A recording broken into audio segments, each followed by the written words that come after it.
보겠습니다. 마태복음 15장.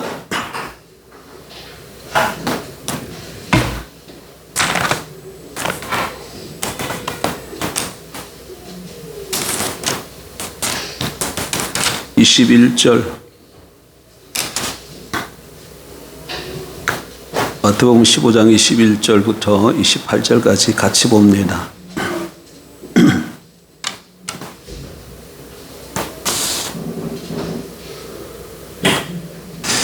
15장 21절 예수께서 거기서 나가사 두로와 시돈 지방으로 들어가시니 가나안 여자 하나가 그 지경에서 나와서 소리질러 이르되 주 다윗의 자손이여 나를 불쌍히 여기소서 내 딸이 흉악하게 귀신 들렸나이다 하되 예수는 한 말씀도 대답하지 아니하시니 제자들이 와서 청하여 말하되 그 여자가 우리 뒤에서 소리를 지르오니 그를 보내소서. 예수께서 대답하여 이르시되 나는 이스라엘 집에 잃어버린 양 외에는 다른 데로 보내심을 받지 아니하였노라 하시니 여자가 와서 예수께 사람이 이르되 주여 저를 도우소서.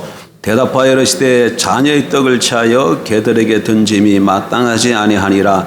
여자가 이르되 주여 옳소이다마는 개들도 제 주인의 상에서 떨어지는 부스러기를 먹나이다 하니 이에 예수께서 대답하여 이르시되 여자여 내 믿음이 크도다 내 소원대로 되리라 하시니 그때로부터 그의 딸이 나으니라. 아멘. 26절에 보면 자녀의 떡을 취하여 개들에게 던짐이 마땅하지 아니하리라 이렇게 했을 때 이 개들은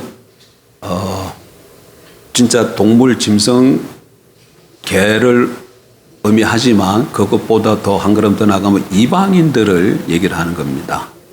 유대인들에게 있어서 이방인들은 개 취급했습니다. 그 점을 좀 염두에 두시면 좋겠습니다. 예수님은 이 땅에 계실 때 딱 두 번 외국 땅을 밟은 적이 있습니다. 한 번은 예수님이 어렸을 때 애굽으로 피난 가신 것이고요. 또 한 번은 오늘 본문 말씀에 기록되어 있습니다. 예수님은 사랑하는 제자들과 함께 두로와 시돈 지방으로 가셨어요. 이 두로와 시돈 지방은 지금은 레바논 남부 지방을 가리켜서 하는 얘기입니다. 레바논 남부 지방 여기는 휴양지로 유명하다 그래요. 뭐 가보진 못해서 얼마만큼 좋은지 모르겠지만 휴양지라고 그럽니다. 그리고 옛날 하나님께서 엘리야를 사렙다 가부에게 보내셔서 쉬게 하신 적이 있었는데 그때 사렙다 가부가 사는 지역이 바로 이곳이었습니다. 예수님은 자신의 이 공생애 동안 주로 갈릴리 지방을 중심으로 사역을 하셨습니다. 백성들을 가르치고 천국 복음을 전파하시고 병든 자가 있으면 치유하시고 귀신 들린 자가 있으면 귀신을 내쫓아 주셨습니다. 그래서 어디를 가든지 간에 많은 사람들이 예수님 주위로 몰려들었습니다. 그래서 조금 더 쉴 틈이 없으셨어요. 사람들은 한때는 예수님을 이렇게 보고는 능력이 있고 나라를 메시아로 오신 분 같이 보였기 때문에 예수님을 모셔다가 왕으로까지 삼으려고 했습니다.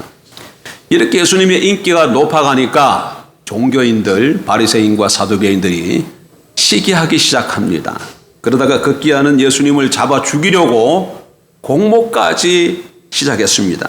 그래서 이런저런 이유 때문에 예수님은 제자들을 데리고 잠시 이방 땅으로 떠나시게 되었던 것이죠. 두로와 시돈 지방으로 오시게 되었습니다. 그러나 예수님은 어디를 가시든 간데 자신을 숨길 수가 없었어요. 왜냐하면 예수님에 가는 소문이 벌써 이 이방 지방에도 쫙 퍼져 있었기 때문에 그런 것이죠. 그 지방에 이르자 한 여인이 예수님 앞에 나왔습니다. 성경은 그 여인을 가르쳐서 가나안 여인이라 이렇게 얘기합니다.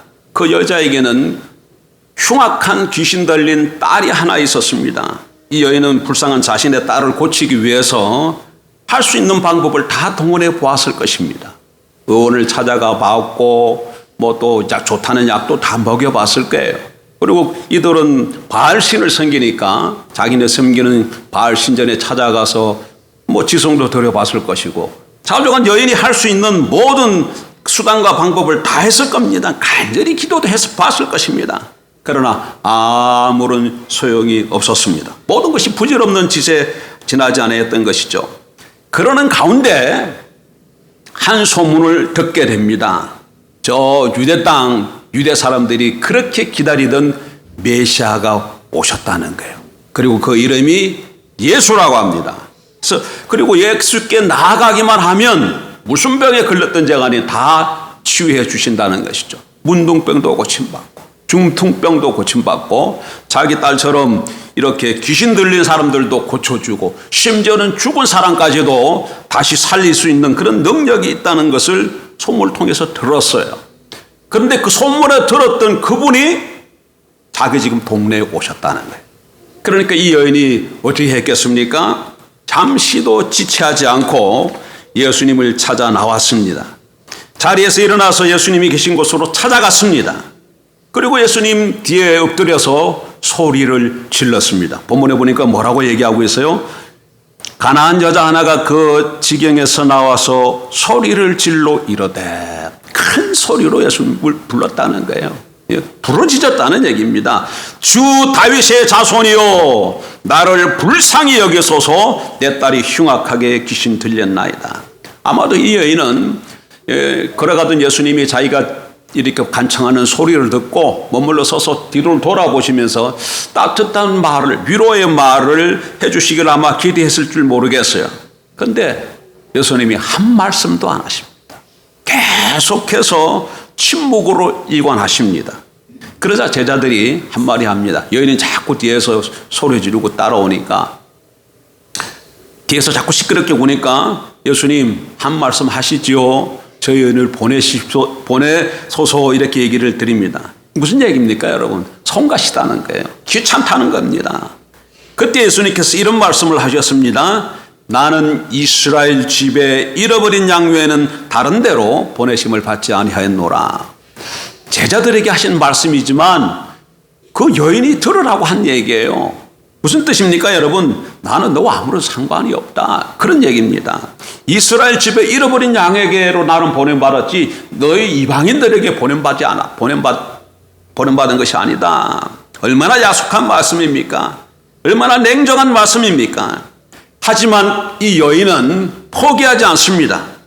예수님이 계속해서 침묵 지키시다가 이제 자기한테 관심을 가지고 입을 여셨다는 이 한 가지 사실만으로도 용기를 얻습니다. 그래서 이 여인은 얼른 예수님의 발 앞에 엎드려서 더 간절하게 간청을 드립니다. 주여 저를 도우소서. 그러자 이번에 예수님께서 아주 뜻밖의 말씀을 하십니다. 자녀들의 떡을 취해서 개들에게 던짐이 마땅하지 아니하니라. 결코 듣기 좋은 말씀이 아니죠. 굉장히 모욕적인 말씀이죠. 자신을 지금 뭘로 취급한 거예요? 개 취급한 거잖아요. 자녀의 떡을 취해서, 자녀는 누굽니까? 이스라엘 백성들을 두고 하는 얘기죠. 자녀의 떡을 취해서 개들에게 던짐이 합당치 않다. 너는 지금 개와 같은 사람이야. 지금 그 얘기잖아요. 그런 소리를 듣고서도 그 여인의 믿음은 대단합니다. 주여 얼소이다마는 개들도 제 주인의 상에서 떨어지는 부스러기를 먹나이다 라고 말씀을 드립니다. 부스러기 은혜라도 좀 나눠 달라는 것이죠. 예? 그것만으로도 족하겠다는 겁니다. 그것만이라도 있으면 내 딸이 분명히 병에 낫겠습니다. 그런 말씀입니다. 여인의 마음이 얼마나 아름다운지 모릅니다. 그 여인의 소리를 들으시고 이제까지 예수님이 하고 싶었던 말씀, 이때까지 참으셨던 그 말씀을 드디어 하십니다. 여자여, 내 믿음이 크도다. 내 소원대로 되리라. 그 여자는 예수님께 칭찬을 받았습니다. 그리고 자신이 마음속에 품고 있었던 소원을 성취할 수 있게 되었습니다. 오늘 우리는 본문을 통해서 두 가지를 좀 살펴보려고 합니다. 하나는 예수님이 어떤 분이신가, 그리고 또 하나는 이 가나안 여인은 어떻게 해서 자기의 소원을 성취할 수 있었는가를 살펴보려고 하는 것이죠. 여러분, 성경은 66권은 하나님의 계시의 말씀이잖아요. 계시의 말씀이라는 것은 이 감춰졌던 것을 열어서 보여준다, 그런 뜻인데 뭘 감춰졌던 것을 열어서 보여준다는 것일까요? 신구약 66권은 계시의 말씀인데 뭘 열어서 보여준다는 거예요? 하나님이 어떤 분이신가를 이렇게 보여준다는 말씀이에요. 그래서 성경을 볼 때는 항상 제일 먼저 초점이 성경을 읽을 때 어떤 본문을 보든지 간에 하나님이 어떤 분이신가, 예수님이 어떤 분이신가, 성령님이 어떤 분이신가, 그리고 무슨 일을 하시는가, 이런 관점에서 성경을 보고, 두 번째는 어떻게 해야 되느냐, 그 하나님, 그 예수님, 그 성령님을 어떻게 우리가 섬겨야 될 것인가, 어떻게 다가가야 될 것인가, 이런 관점으로 성경을 보시면 됩니다. 그래 오늘 본문을 통해서 뭘 먼저 봐야 된다고요? 예수님이 어떠신 분인가를 먼저 좀 살펴보는 것이죠. 예수님 어떤 분이실까요? 오늘 본문을 통해서 나타난 예수님은, 첫 번째, 예수님은 우리의 간청에 응답하시는 분입니다. 여러분, 이 당시 유대인들은 사람을 두 부류로 나눕니다. 어떻게 나누었을까요? 유대인과 이방인으로 나눠요. 유대인들의 관점입니다. 유대인들은 어떻게 나눈다고? 유대인과 이방인들로 나누어요. 그리고 유대인들은 이방인들을 철저하게 죄인으로 생각합니다. 그래서 오늘 예수님이 하신 말처럼 그들을 무슨 취급했다고요? 개 취급을 했던 것이죠. 철저하게 무시합니다. 그들과는 한 자리에 앉지도 않습니다. 왜 그러냐? 부정찬다고 해서. 그래서 여러분, 지금도 마찬가지입니다. 여러분들이 유대인 집에 한번 찾아가 보세요. 들어오게 하나? 절대 들어오게 하지 않습니다. 여러분들이 또 한번 식사를 성산을 차려놓고 한번 초청해 보십시오. 오는가? 오지 않습니다. 왜 그렇다고요? 유대인들은 이방인과 교제를 하질 않아요. 교제하게 되면 어떻게 된다고? 부정탄다고 생각하기 때문에 그런 것이죠. 그리고 이 당시 여자들은 철저하게 인권이 무시되었습니다. 여자들은 수에 치지도 않아요. 여러분, 오늘 본문에서 조금 더 읽어보시면 예수님께서 떡 7개와 생선 2마리 가지고 4,000명을 먹이시는 기사가 기록되어 있잖아요. 쭉 읽어보게 되면 15장 32절 보게 되면 예수께서 제자들을 불러 이르시되 내가 무리를 불쌍히 여기노라. 그들이 나와 함께 있은지 이미 사흘임에 먹을 것이 없도다. 길에서 기진할까 하여 굶겨 보내지 못하겠노라. 이렇게 말하면서 어린아이가 보리떡 7개와 생선 2마리가 있다고 하니까 그걸 가지고 와서 축사해서 떼어주었더니 몇 명이 먹었다고요? 4,000명이 먹었다. 이렇게 얘기를 하잖아요. 4,000명. 그때 이 4,000명 속에는 여자는 수에 들어가질 않아요. 남자들만 수에 친 거예요. 그러니까 고대 예수님 당시에 여자들의 인권은 너무너무 없는 것이죠. 예. 그러니까 여자들은 죄송합니다 여러분, 남자의 소유물처럼 생각했던 시대예요. 이때는. 그런데 오늘 본문에 보면 예수님을 찾아 나온 사람이 누굽니까? 가나안 사람이야. 이방이라는 얘기예요. 그런데 이방인 중에서도 남자예요, 여자예요? 여자예요. 예. 유대인의 관점에서 보게 되면 이 이방인 여자가 지금 랍비된 예수님 앞에 나왔다. 있을 수 없는 일이에요. 있을 수 없는 일이에요. 예를 들면 이런 얘기입니다, 여러분. 인도에 가면 지금도 아직도 카스트 제도가 있잖아요. 제일 하층 사람들이 누굽니까? 불가촉 천민이라 그래가지고 그 사람들은 이렇게 불가촉 접촉하면 부정타는 그런 사람 축에 속하는 사람이라고 보면 됩니다. 철저하게 무시해도 전혀 문제가 될 것이 없는 그런 사람. 이런 사람이 곧 이방인 여자가 예수님 앞에 나와서 소리 지르며 간청을 하는 거예요. 그런데 예수님께서 어떻게 반응을 보이십니까? 그 여인의 소원을 어떻게 하셨어요? 털어주셨다는 얘기예요. 그러니까 오늘 본문을 통해서 우리가 예수님이 어떤 분인 줄 알 수 있습니까? 당시에 가장 천박한 사람이 자신 앞에 나와 간청을 해도 털어주시는 분. 예? 가장 불가촉 천민과 같은 사람이 주님 앞에 나와서도 외면하지 아니하시는 분, 그대로 눈물과 호소를 듣고 응답해 주시는 분, 그분이 바로 예수님이라는 사실을 성경 우리에게 증거하고 있습니다. 그렇다면 여러분, 오늘 저와 여러분은 어떤 사람입니까? 우리는 누굽니까? 예수 그리스도의 보혈의 피로 구속함 받은 하나님의 자녀지 않습니까? 하나님께서 당신의 아들 생명과 우리를 어떻게 하신 거예요? 맞바꾸셨잖아요. 이게 무슨 뜻이에요, 여러분? 당신의 아들과 당신의 아들의 생명을 십자가에 내어주고 우리를 구속하셨다, 값주고 사셨다, 이 말은 무슨 얘기입니까? 여기 좀 보세요. 이게 이 컵이 한 2,000원 할까요? 2,000원 정도 하다고 가정을 한번 보죠. 그럼 이 컵은 가치가 얼마입니까? 2,000원짜리예요. 이 안경을 제가 수년 전에 했는데 그래도 한 몇만 원 주고 한 것 같습니다. 정확히 기억나지는 않지만. 그럼 이거 가치가 얼마네요? 몇만 원짜리죠. 그런데 하나님께서 우리를 뭘 내주고 값주고 사셨다고요? 예수 그리스도의 생명을 내주고 우리를 값주고 사셨어요. 그럼 우리의 가치는 얼마짜리예요? 억 됩니까? 10억 정도 됩니까? 1조 정도 됩니까? 우리 가치는 얼마짜리예요? 우리가 볼 때에는 저건 좀 저 사람 좀 부족하다, 많이 떨어진 것 같다, 뭐 많이 배우지도 못했네, 가진 것도 없네, 그러고도 뭐 지능도 좀 부족한 것 같으네. 그렇다 할지라도 내가 예수 그리스도를 믿고 영접했다면, 그래서 하나님의 자녀가 되었다면 나의 가치는 얼마짜리라는 겁니까? 한번 따라합시다. 예수님짜리. 예수님의 가치예요. 예수님의 가치. 그럼 이런 예수님의 가치를 가진 우리가 하나님 앞에 나아가서, 예수님 앞에 나아가서 아른다면, 우리의 문제를 갖고 나와서 간청을 드린다면 예수님께서 어떻게 하실까요? 가난한 여인의 소원도 들어주신 예수님께서 왜 저와 여러분의 문제를 해결해 주지 않겠습니까? 왜 우리의 문제를 외면하십니까? 당연히 응답해 주실 줄 믿습니다. 여러분 한국 성경 한번 찾아보십시다. 로마서 8장 32절이에요. 로마서 8장 32절.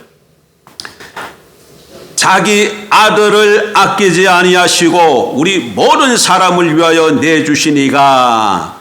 자기 아들이면 예수님이죠. 아끼지 아니하시고 우리 모든 사람을 위하여 내주시니까. 어디다 내주셨나요? 십자가에 내주셨죠. 십자가에 보혈의 피를 흘려 죽도록 내주셨어요. 내주시니가 어찌 그 아들과 함께 모든 것을 우리에게 주시지 아니하겠느냐. 모든 것을 어떻게 한다고요? 주시지 아니하겠느냐. 이 모든 것 속에 빠진 게 뭐가 있어요? 모든 것 속에 빠진 거 있으면 한번 얘기해 보세요. 모든 것 속에 돈이 빠졌습니까? 건강이 빠졌습니까? 뭐가 빠졌나요?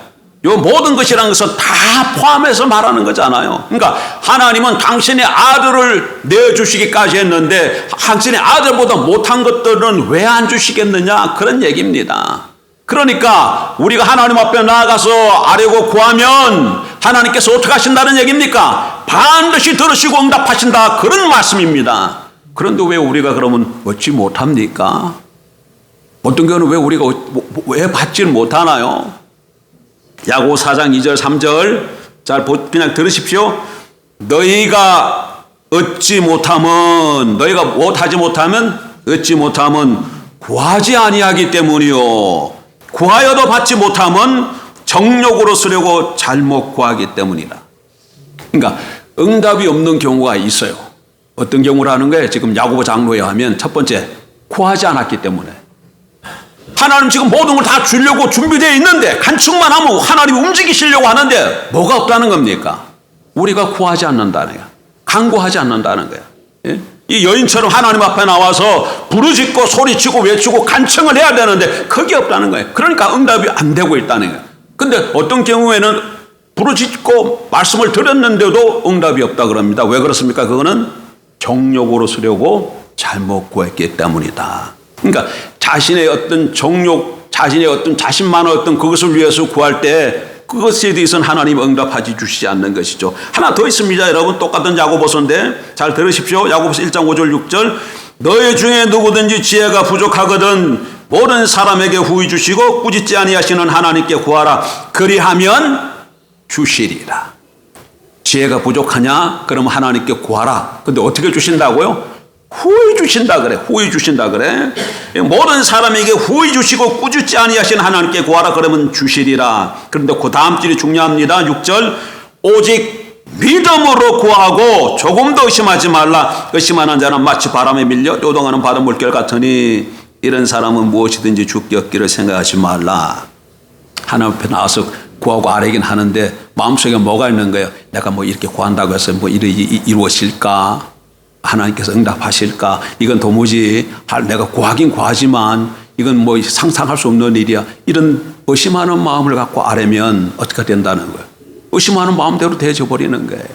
그러니까 의심하지 말고 오직 자신의 정욕을 위해 쓰려고 하지 말고 진실된 하나님 앞에 나와서 아뢰기만 하면 하나님께서 그것이 무엇이든지 들어주실 줄 믿습니다. 오늘 본문을 통해서 예수님 어떤 분인 걸 우리가 발견하게 됩니까? 우리의 간청에 응답하시는 분입니다. 하나 더 찾아보십시다.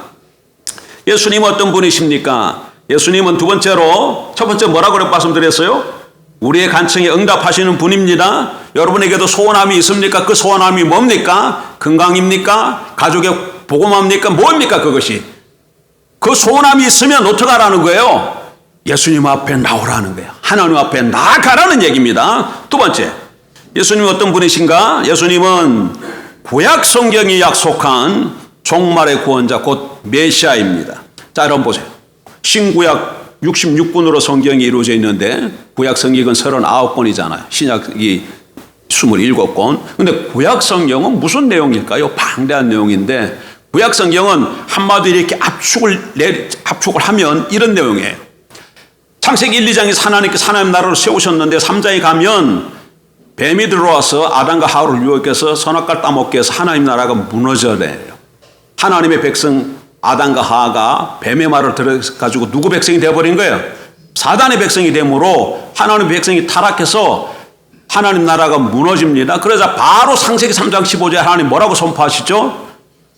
여자의 후손을 보내서 뱀을 정복함으로 하나님 나라를 다시금 회복시키겠다고 선포를 해요.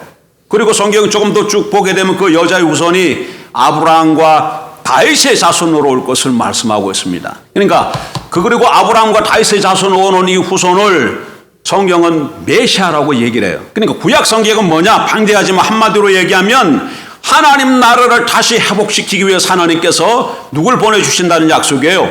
메시아를 보내주신다는 약속이에요. 구약은 이걸 놓치고 다른 걸 읽으면 잘못 읽는 거예요. 구약 성경은 무슨 말씀이라고요?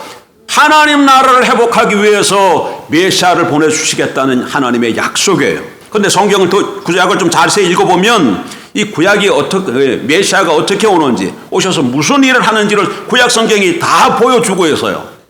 그래서 어떤 사람이 나타나서 내가 메시아라고 이렇게 막 외치면 구약 성경을 가지고 와서 좀 비춰보면 돼. 구약 성경에 이 메시아는 어떻게 온다 그랬죠? 여자의 후손으로 오고 또 누굴 어떻게 온다고요? 아브라함과 다윗의 자손으로 온다 그랬어요. 그래서 이 사람이 일단 아브라함과 다윗의 자손으로 왔는지 안 왔는지 그거 살펴보면 돼. 메시아. 오늘날도 그리스도로 자기가 그리스도라고 하는 사람들이 너무나 많아. 구약식으로 얘기하면 자기가 메시아라고 말하는 사람들이 많다는 얘기예요. 근데 그러면 그 사람들이 어떻게 와야 돼요? 아브라함과 다윗의 후손으로 와야 돼. 근데 보니까 한국 사람이야. 그럼 어떻게 되는 거예요? 이단이지. 그래서 이단이야. 그래서 이단이 되는 거예요. 구약 성경에 메시아는 어떻게 온다고? 여자의 후손으로 와야 돼. 모든 사람은 다 누구의 후손입니까? 모든 사람들은 다 누구의 후손으로 봐요? 남자의 후손이잖아요. 그래서 성경도 보게 되면 남자, 장자를 위주로 해서 이름이 쭉 족보가 흘러가잖아요. 그러니까 다 남자의 후손이라고 얘기를 해. 믿든지 안 믿든지 그건 다 일반적으로 그렇게 통용이 되는데 예수님은 어떻게 오신다고요? 여자의 후손으로 오신다 그래. 그럼 이 얘기는 무슨 얘기예요? 예수님은 우리처럼, 메시아는 우리처럼 아버지와 어머니 사이를 통해서 나오면 안 된다는 거예요. 아버지와 어머니 사이를 통해서, 부부 사이를 통해서 오면 안 된다. 여자의 몸으로만 와야 돼. 그래서 예수님이 어떻게 태어나십니까? 메시아 어떻게 태어나셨어요? 동정녀에서 성령으로 잉태돼서 오셨어요. 그래서 예수님은 아버지가, 육신의 아버지가 없어요. 요셉은 뭐예요? 요셉은 그러니까 양부야. 친부가 아니야. 친부가 될 수가 없어요. 왜? 성령을 통해서 예수님께서 잉태되어서 이 세상에 오셨기 때문에. 그러면 왜 여자의 후손으로 오셔야 됩니까? 우리처럼 부정 모혈을 통해서 오면 왜 안 돼요? 아버지와 어머니 사이를 통해서 태어나면 다 누구의 후손이에요? 아담의 후손이잖아. 아담 안에서 태어나는 사람이 되잖아요. 그러면 그 사람은 누구예요? 죄인이야. 모든 사람은 아담의 후손들 다 아담이 범죄함으로 다 죄인입니다. 죄를 지어서 죄인이 아니라 죄인으로 태어나기 때문에 죄를 짓는 거예요. 제가 며칠 전에 목회자 모임에서 잠깐 이 대화를 나누는데 어떤 목사님이 연세대학교 김학철 교수의 어떤 유튜브를 하나 어떤 목사님이 듣고 와가지고 얘기를 하더라고요. 그 내용 질문 자체는 정확하게 잘 모르겠는데 이런 거야. 이수신 장군은 구원 받았을까요? 못 받았을까요? 세종대왕은 어떻게 되었을까요? 여러분 어떻게 생각합니까? 이순신 장군 우리나라를 왜군으로부터 구한 분이시잖아요. 세종대왕 얼마나 큰 일을 많이 하셨습니까? 나라를 잘 다스리고 한국어를 만들어주고 그런 분인데 이순신 장군 구원 받았을까요? 못 받았을까요?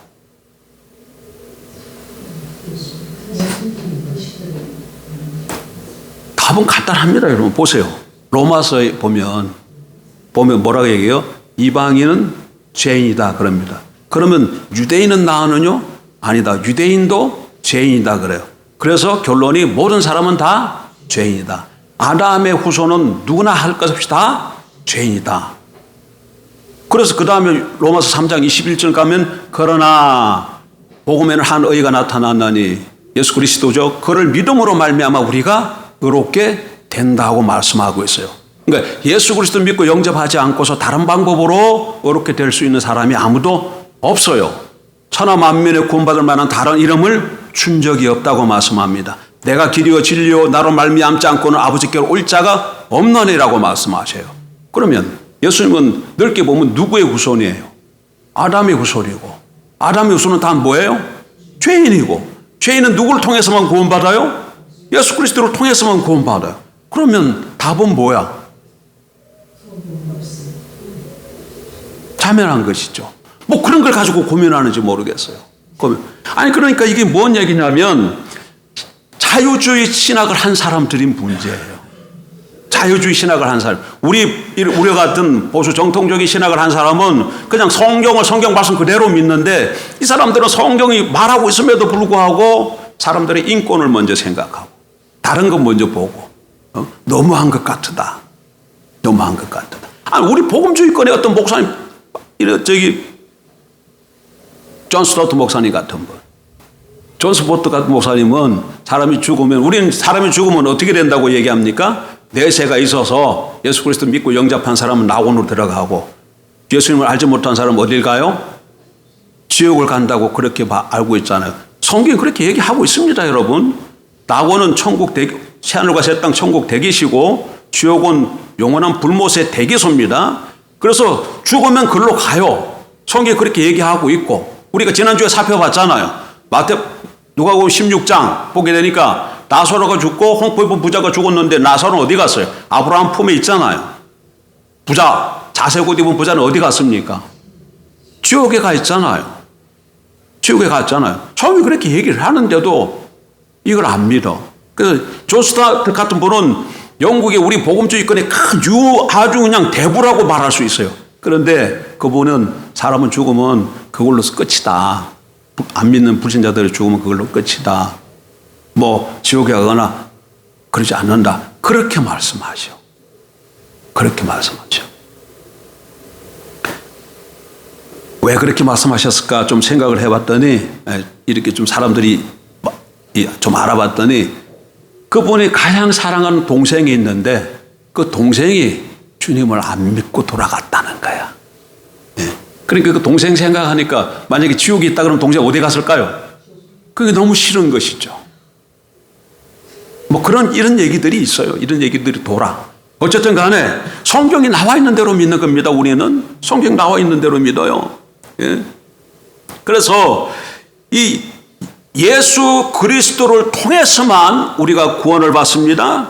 어쨌든 이 오늘 메시아는 어떻게 온다고요? 아브라함과 다윗의 후손으로 오시고 구약 성경에 어떻게 예언되어 있느냐 하면 또 고난받는 종으로 오셔서 잃어버린 영혼들을 찾기 위해서 자기 목숨을 대속물로 내어주실 뿐만 아니라 죄와 사망과 사탄에게 억압받고 있는 영혼들을 치유하고 회복시키고 해방시키시는 일을 할 것을 구약 성경이 말씀하고 있어요.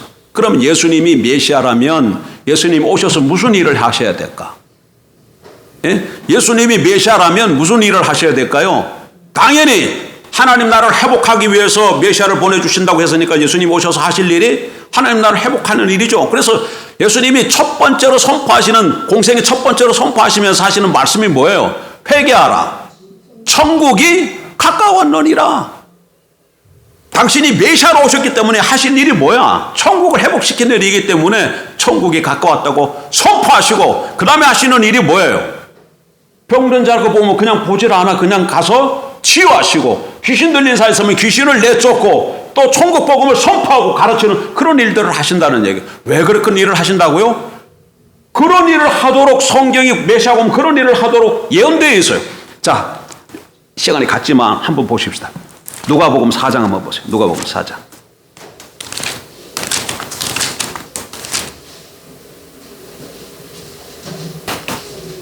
누가복음 4장 16절. 예수께서 그 자라나신 곳 나사렛에 이르러서 안식일은 하시던 대로 회당에 들어가서 성경을 읽으려고 서심해 선지자 이사야의 글을 들이거늘 책을 펴서 이렇게 기록된 데를 찾으시니, 예수님이 회당에 들어갔습니다. 그랬더니 회당장이 성경을 예수님께 주셨어요. 그랬더니 예수님이 성경을 받아가지고 어딜 폈다고요?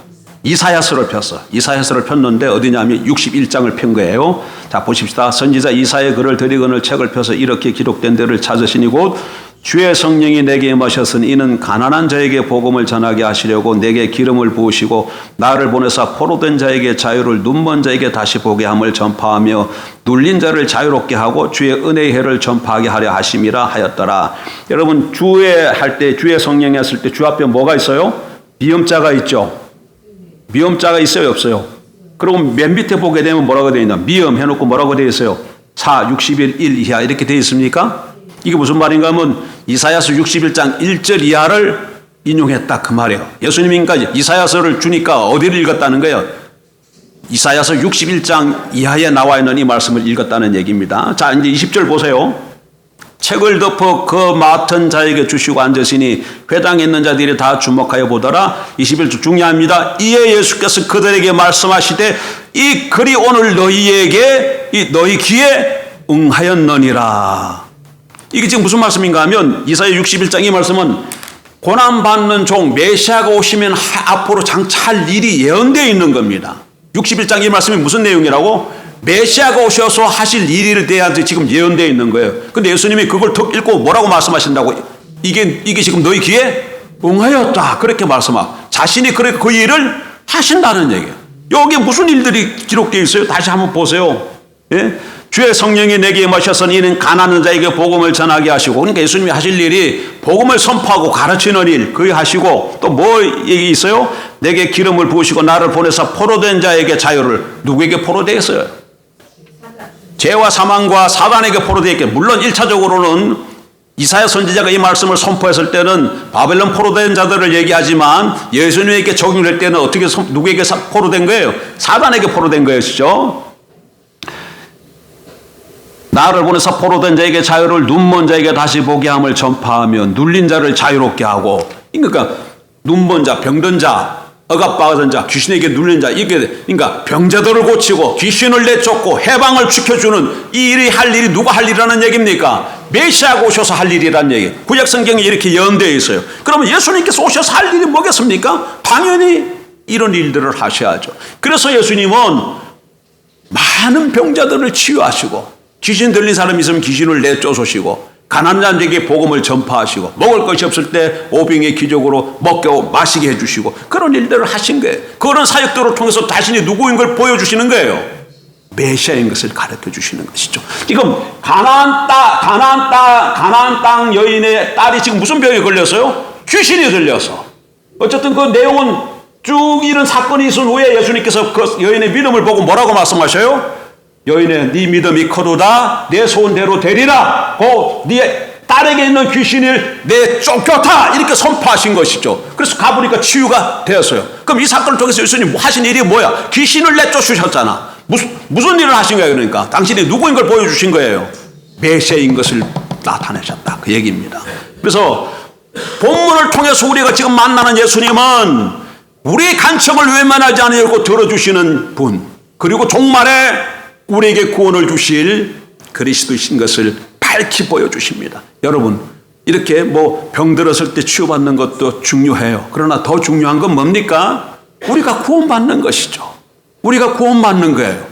구원받지 않고 예수님 앞에 나왔는데 암병 걸렸어요. 그래서 예수님 간청했더니 예수님 암병 고쳐주셔서. 근데 암병에서는 구원받았는데 우리 육신의 병원은 구원받았는데 우리 영혼이 구원받지 못했다. 그래서 나중에 하나님 앞에 섰을 때 우리가 영원한 심판을 받게 된다고 하면 이거보다 더 비참하고 슬픈 일이 어디 있습니까? 무엇부터 받아야 돼? 우리 영혼의 구원부터 받아야 될까요? 안 해요. 영혼의 구원부터. 근데 그 영혼의 구원은 누구에게만 통해서만 받을 수 있어요? 예수 그리스도를 통해서만 구원받을 수 있습니다. 종말의 구원자이신 메시아이신 예수님을 통해서만 구원이 우리에게 주어집니다. 이게 성경의 약속이에요. 그러면 오늘 우리 여러분 예수 그리스도 믿고 영접하셨습니까? 어떻습니까? 한번 개인을 한번 보세요. 질문을 제가 한번 드립니다. 예수 그리스도가 여러분에게는 어떤 분이십니까? 한번 개인적으로 답해 보세요. 예수님이 여러분에게 누구세요? 어떤 분이에요? 어떤 분이에요?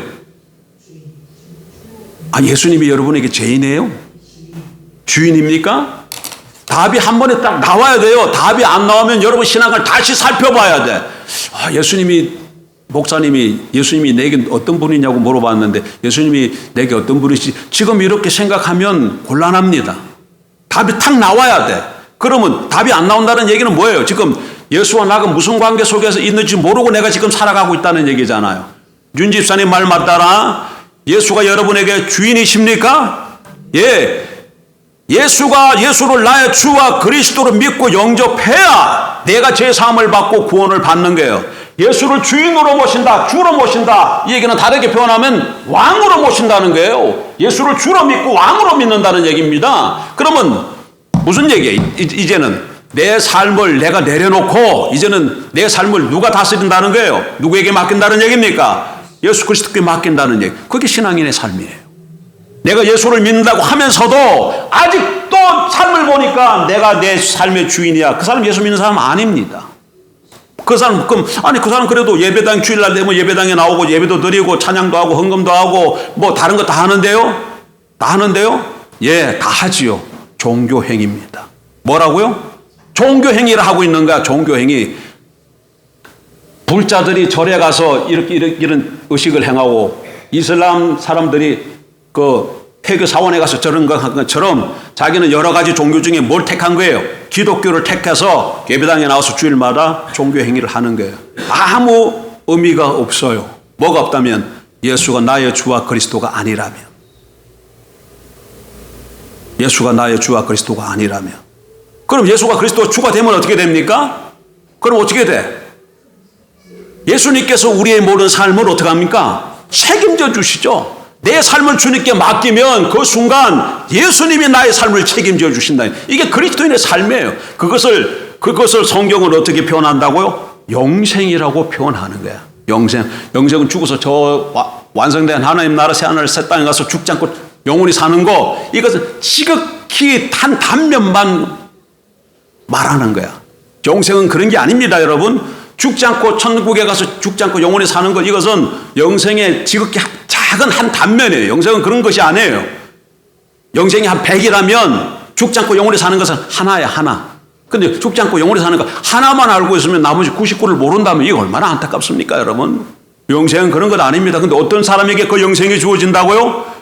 내가 죄인인 것을 고백하고, 내가 죄인인 것을 고백한다, 이 말은 무슨 말이에요? 이제까지 내가 주인 되었던 사람을 내가 내려놓고 하나님 없이 살아왔던 내 삶을 내려놓고 돌이키고 이제 하나님을, 예수님을 내 인생의 주인으로, 왕으로 내가 믿습니다, 영접합니다. 이런 신앙 고백을 말하는 거예요. 그럴 때 성령께서 우리를 거듭나게 해서 하나님 백성이 되게 해주시고 하나님을 알게 하시고 그의 뜻대로 우리가 살아갈 수 있도록 응원하시고 협력하시고 성령으로 역사해 주시는 것이죠. 예, 이게 구원받은 삶입니다. 이렇게 살아가는 것이 저와 여러분의 삶일 줄 믿습니다. 정리합니다. 오늘 본문을 통해서 나타나신 예수님은 우리의 간청을 외면하지 않고 들어주시는 분. 그리고 무엇보다도 중요한 것은 이 종말 마지막 때에 누구라는 게 그분이 구원자이신 메시아이시다, 그리스도시다, 그 얘기입니다. 기도하십시다. 하나님 아버지,